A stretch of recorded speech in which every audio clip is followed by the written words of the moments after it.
ఈనాటి కథ శీర్షిక కపిరాజు. ఒకానొక రాజుగారికి 7 భార్యలు. ఆయనకు అన్నీ ఉన్నాయి కానీ సంతతి మాత్రం లేదు. ఇలా ఉండగా ఒక యతీశ్వరుడు కనపడి మంత్రమహిమ గల 6 అరటిపళ్ళు రాజుకి ఇచ్చాడు.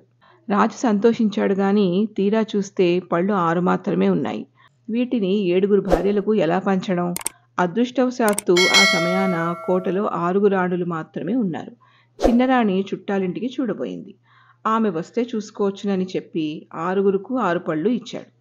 ఇంతలో చిన్నరాణి వచ్చి తను లేకుండా వాళ్ళు ఇలా చేస్తారా అనే కోపంతో వాళ్ళు పారవేసిన తొక్కలు తినేసింది. ఆమెను చూసి అక్కలు ఏమిటి కోతిలాగా తొక్కలు తింటుంది, దీనికి కోతిపిల్లే పుడుతుంది అని గేలి చేశారు. అన్నట్టుగానే 6 రాణులకు చక్కటి బిడ్డలు పుట్టారు. చిన్నరాణికి కోతిపిల్ల పుట్టింది.